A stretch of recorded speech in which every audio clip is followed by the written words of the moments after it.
સુરત લોકસભા બેઠક બિનહરીફ જાહેર થઈ છે ત્યારે આ સમગ્ર નાટકીય ઘટનાક્રમમાં કોંગ્રેસના ઉમેદવાર જવાબદાર હોવાનું સામે આવી રહ્યું છે। નિલેશ કુંભાણીના ટેકેદારોએ ફોર્મમાં સહી ખોટી હોવાનું જાહેર કર્યું હતું, જેથી નિલેશ કુંભાણીએ સગા સંબંધીઓ સાથે મળીને સમગ્ર ખેલ પાડ્યો હોવાની રાવ સાથે પૂર્વ કોર્પોરેટર વરાછા પોલીસમાં ફરિયાદ આપવા પહોંચ્યા હતા।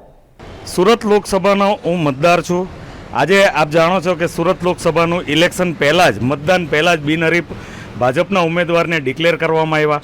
એના સંદર્ભમાં હું વરાછા પોલીસ સ્ટેશન મારા મતનો અધિકાર માટે ગયો હતો કે 7 તારીખે ગુજરાતમાં જે મતદાન થવાનું છે એમાં સુરત લોકસભામાં મારે મત મારો કોને આપવો। આજે નિલેશ કુંભાણી ઉમેદવાર હતો, એનું ફોર્મ રદ થયું।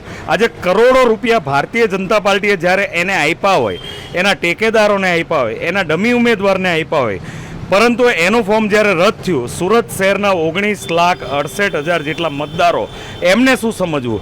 વેચાય એ લોકો ગયા છે, મતદારો નથી વેચાયા। હું મારા મતના અધિકાર માટે વરાછા પોલીસ સ્ટેશનમાં નિલેશ કુંભાણી અને તેના તમામ લોકો ઉપર ફરિયાદ નોંધાવવા માટે ગયો હતો।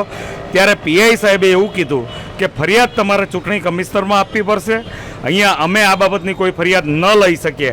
આજે 19,68,000 જેટલા મતદારનો સવાલ હોય ત્યારે લોકો કેમ ચૂપ બેઠા છે?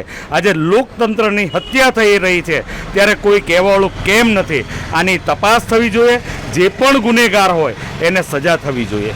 ગઈકાલે અમે આમ આદમી પાર્ટી તરફથી ઇલેક્શન કમિશનરમાં ફરિયાદ કરવા ગયા જ હતા, ત્યાં પણ ફરિયાદ કરી છે, પરંતુ એક આજે સુરત લોકસભાના મતદાર તરીકે મારા વિસ્તારના પોલીસ સ્ટેશનમાં હું ફરિયાદ કરવા ગયો હતો।